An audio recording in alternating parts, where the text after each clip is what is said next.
Welcome back to the Viper Miner channel. Today I want to go over the last episode of the mining room. So let's take a quick look at that, and then we'll come right back to the computer. Miner channel. We got the room for the most part done. I got rigs in it. I do need to get a door handle, so I don't have to keep using a screwdriver. This room just sucks everything out of this room. This is fantastic with this AC Affinity 10-inch exhaust there. Works really well. And then I got two 6-inch AC Affinities taking in fresh air. And it's really nice because the way the house is situated and the fence that's over there about 25 feet away from this wall here, the cold air just drops down into this general area, so I'm just sucking in cold air, even though it's almost 102 out right now.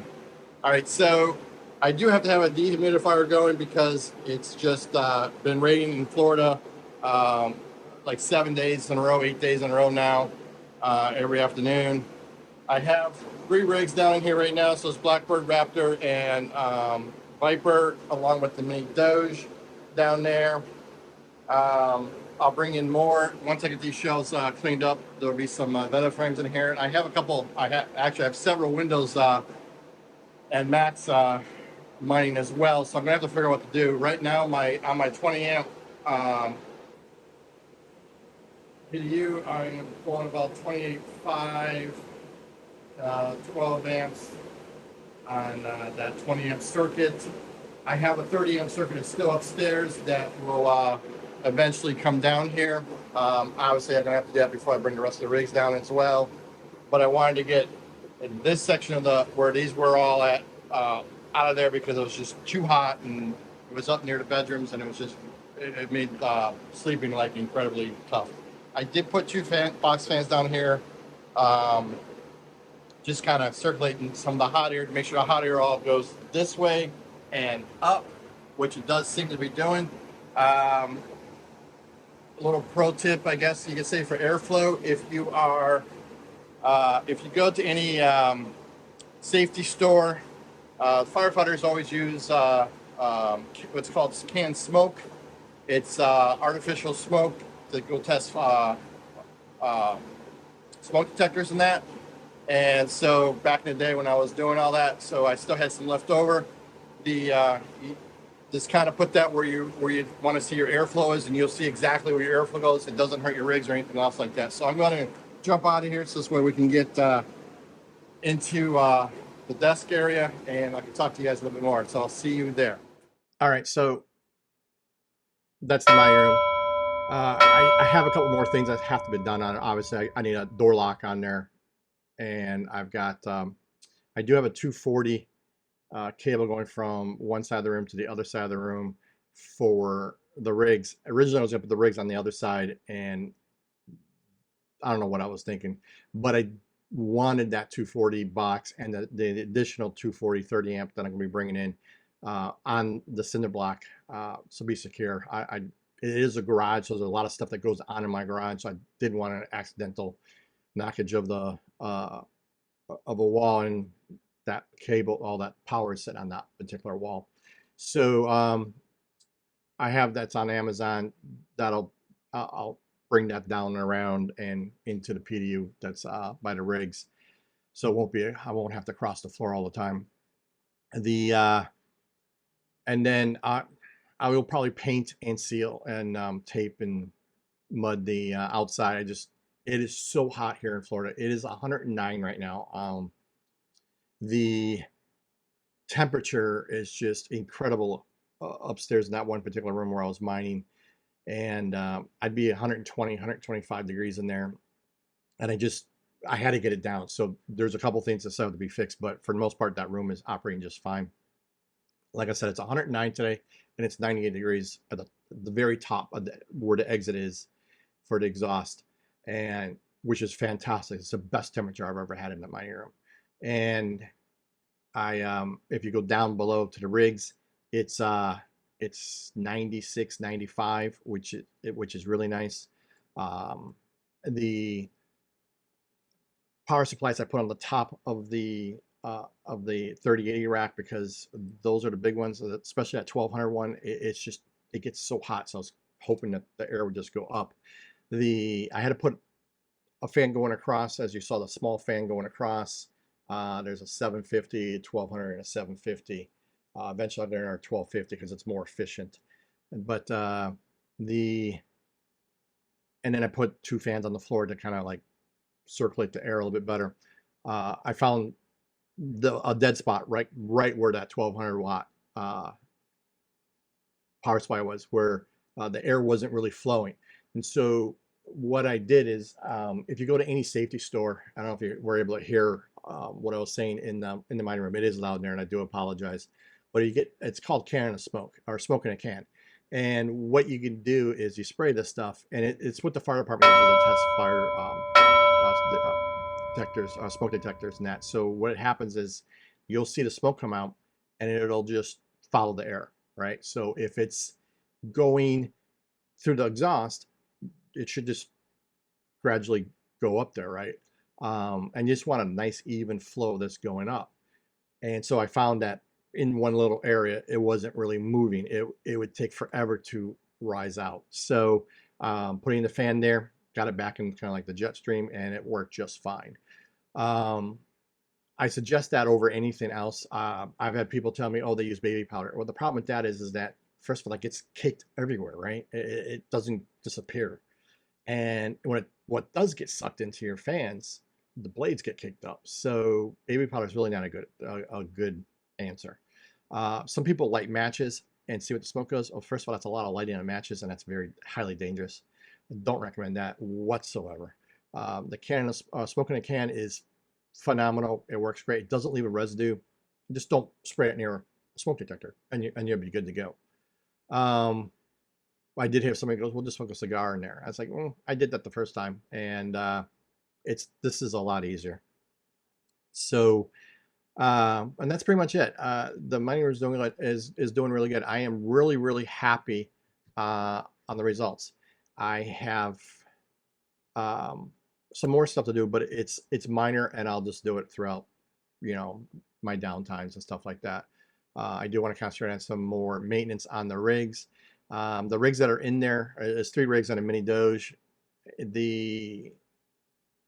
I did kind of like what my quarterly maintenance would be. I didn't do a full maintenance because with ETH now pumping up, I didn't want to miss out, right?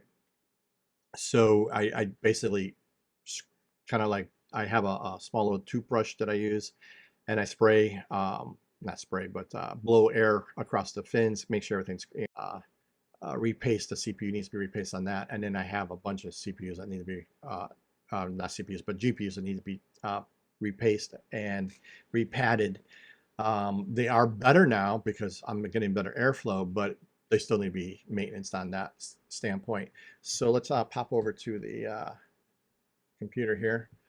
And so what you see here is, this is Blackbird, and what I did is, as another test case, is I actually added XMR onto the CPU. I like to utilize fully if I have a good rig. Like, so some of my rigs are like small Intels, like Celeron processors. You're not gonna do a whole lot with those. But anything, especially with Ryzen CPU, this is and I highly recommend this combination. It's a tough gaming board, B450 plus 2. I think there's actually a 55 now. But with a Ryzen 737X 8-core 16 thread, what a workhorse. I love the CPU. I'll try to leave, let's see if I can find the link I used. This was in a package, I believe, and this was back when everything was really high. It was like $380, $400. It was dirt cheap buying the combo, and it worked really well. And it came with the cooler, the Ryzen RGB round cooler, square cooler, everybody that you see. It was a really good price. So my temperatures are okay here. A little warm, so I may drop this down to instead of 8 threads, maybe 7 threads. That'll lower the the temperature, but or I'll angle a fan on there and it'll take care of it. If I go and look at Viper, Viper is doing good. I got 5 invalid shares here. And these only occurred since I moved the rig 2 days ago. So you can see I was up for 2 days now. And I really think it's, so I think this memory, even though I kept everything exactly the same, the cards are in the same slots, everything. I mean, I was meticulous when I went and moved these. I don't know what the deal is. It used to be, these were the exact same 2 cards up. There was a 24. Here it is. No, that's a high 2060. So here, these were the 2 same cards. So I had to actually move this down to 20 because I was getting a ton of invalid shares right off the get-go. So I moved this to 2060. I probably got to move this one to 2060. They're getting around the same hash rate, so I'm not too worried about that. This is not affecting the pool though, from what I can tell, and it's going good. If I go over to the pool here, I'm at 979. So I literally just rebooted Blackbird, so you can see it's not just starting to get back to where the reporting is. And I am recording on Valkyrie right now, so the reported my hash rate just dropped like a rock in here. But normally I'm getting about a gig hash on my average between 1 and 1.02 gig hash, which is perfect for these. And so really I haven't seen this running XMR on this is not really affecting this. This will most likely go right back to 640, and I'll be a happy camper. The issue with Blackbird is because oh, wrong one. One, I had to drop the power on this to get this below 110. It's running at 108. This needs to be repatted badly. But I am waiting for Amazon to deliver some thermal pads. And I will say that on the MSI 3080s, the specs are for 2.0. If you use 2.5 millimeter thermal pads, work 10 times better. I did that on also my Founders Editions, phenomenal. But if you look at this one here, this one is 2.5 and get the cursor out of the way. What a difference in temperature, not necessarily the core, but the memory, right? And this is what we're looking at, is the memory. And this is probably 92 because normally it barely hits 90, occasionally hits 90. It's jumped up 2 degrees. And I think the whole reason why is I have, and I didn't realize that until I made the video, the power supply, the 1200 watt power supply is directly over that card. And I'm sure it's not getting enough of the hot air out, exhausting enough of the hot air off the card. So I just need to move the power supply a little bit, and that should take care of that. All right. And so I'm going to make another video about what I'm going to be doing moving forward after September 9th. And also there's some updates on Vala and a couple other things that I got emails on today. The other thing that somebody was asking me is how much did I spend making that room? About $430, $440 with tax, but I did all the labor myself. It's not perfect by any means, especially the taping. I am not a professional carpenter whatsoever. Need something done with a computer or some research. That's me, stocks. But I mean, I learned from my father and my grandfather and everybody, so I just don't do it every day. So, but it is sufficient. That wall's hopefully not going anywhere. And I will, like I said, I will tape and paint the outside, but I needed to get everything out of the room. 109 degrees outside in the sun in Florida here. And that's what that room was facing at, that east wall. And it was brutal. So everything's down there now, and I'm real happy. And so what I believe